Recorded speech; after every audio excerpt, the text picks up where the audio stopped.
इस वीडियो ने अगर तेरे अंदर आग नहीं लगाई ना तो डिसलाइक मार के चैनल को छोड़ देना, पर अगर आग लगी ना तो चैनल को सब्सक्राइब करके ही जाना। So let's start the video. एक बंदे को उसकी कंपनी बेचने के बाद 1000 करोड़ मिला था। उसने वो सारा पैसा अलग अलग बिजनेस में लगा दिया और खुद रेंट से रहने लगा। कोई पागल ही कर सकता है ना ऐसा, क्योंकि कोई नॉर्मल इंसान होता तो गाड़ी बंगला खरीदने में ही बहुत सारा पैसा खर्च कर देता। यह पागल इंसान और कोई नहीं, इलॉन मस्क है, जो कि आज वर्ल्ड की कई लीडिंग कंपनीज का मालिक है और आज इसकी नेटवर्थ है 1,40,000 करोड़। और यह सब उसके पागलपन, उसकी जिद का ही नतीजा है। क्योंकि भीड़ के साथ चलना तो बहुत आसान है, पर पागलपन ही चाहिए भीड़ से हटकर कुछ करने के लिए। जिस बंदे को कभी उसकी भारी आवाज की वजह से रेडियो से रिजेक्ट कर दिया गया था, उसने जिद पकड़ी और वो मुकाम हासिल किया जिसके कई लोग सिर्फ सपने ही देखते हैं। जी हाँ, मैं बात कर रहा हूं अमिताभ बच्चन की।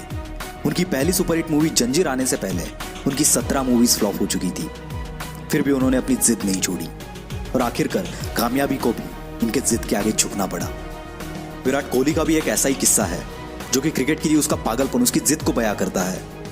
2006 की बात है। विराट कर्नाटका में रणजी खेल रहा था और पहले दिन 40 रन बनाकर वो नॉट आउट रहा। शाम को उनके घर से खबर आई कि उसके पापा की डेथ हो गई है।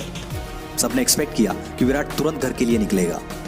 कोच ने तो यहां तक डिसाइड कर लिया था कि उसकी जगह पर और कौन खेलेगा, पर दूसरे दिन विराट बल्ला लेके स्पीच पे खड़ा था और इस हालात में उसने सेंचुरी लगाई और अपनी टीम को जिताकर ही वो अंतिम संस्कार के लिए निकल गया। इसे पागलपन नहीं तो और क्या कहेंगे। लाखों में किसी एक के पास ही ऐसी जिद, ऐसा पागलपन होता है और वही कुछ हटके कर जाता है। दिन का 15-15 घंटा काम करने के लिए सिर्फ एनर्जी नहीं, बल्कि उस काम को करने के लिए वो जिद, वो पागलपन होना चाहिए। क्योंकि ऐसे जिद्दी, ऐसे पागल लोग परसेंटेज में नहीं, नंबर्स में होते हैं। ऐसी एक जिद और पागलपन से भरी हुई कहानी है दशरथ मांझी की, जो कि अपनी पत्नी को टाइम पर हॉस्पिटल ना पहुंचा पाए, क्योंकि इनके गांव से हॉस्पिटल के पीछे एक बहुत बड़ा पहाड़ था और उसी वजह से उनकी पत्नी का देहांत हो गया। बंदे को गुस्सा आ गया और इसी गुस्से को उसने अपनी जिद में बदल दिया और इस बंदे ने केवल छेनी हथौड़े से 22 साल में 55 किलोमीटर का पहाड़ तोड़ दिया। यह पागलपन नहीं तो क्या है। ऐसी जिद तब पैदा होती है जब दिल टूटता है। कुछ लोग तो इसमें बिखर जाते हैं, पर जो इस दर्द को, इस गुस्से को जिद में बदल देता है, उस बंदे को रोकना नामुमकिन है।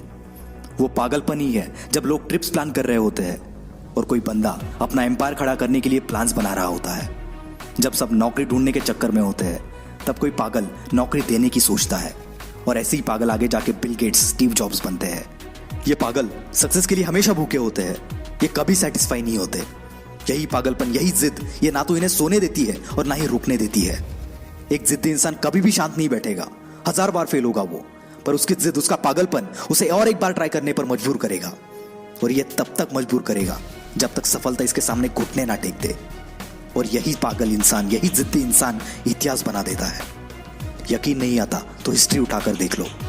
भला कौन बंदा 1000 बार फेल होने के बाद भी कोशिश करना नहीं छोड़ता? कोई पागल ही ना। और उसी कारण ये पागल जिद्दी इंसान दुनिया को रोशन कर देता है। जी हाँ, मैं बात कर रहा हूं थॉमस अल्वा एडिसन की। 65 साल का एक बंदा जिसे ऑलरेडी 1000 बार रिजेक्ट कर दिया गया था, फिर भी उसने अपनी जिद नहीं छोड़ी और KFC जैसी होटल्स की चेन खड़ी कर दी। जिस बंदे को अंग्रेजों ने उनके होटल में नहीं आने दिया, उस बंदे ने जिद पकड़ी और दुनिया का सबसे बड़ा होटल ताज बना दिया। दोस्तों, ये एक जिद ही है जो एक नॉर्मल इंसान को एबनॉर्मल बनाती है और फिर ये एबनॉर्मल लोग ऐसा कुछ कर जाते हैं जिसके बारे में नॉर्मल लोग सोचने से भी डरते हैं। इसलिए आपको जो भी अच्छा लगता है, जो भी आप करना चाहते हो, पागल बन जाओ उसके लिए और जान लगा दो उसे हासिल करने के लिए। क्योंकि जब तक ये जिद, ये पागलपन आपके अंदर नहीं आएगा, तब तक आप नॉर्मल ही रहोगे। और अगर नॉर्मल रह के ही मरना है तो ऐसे ही जियो, पर एबनॉर्मल बनना है तो जिद्दी और पागल बनना पड़ेगा।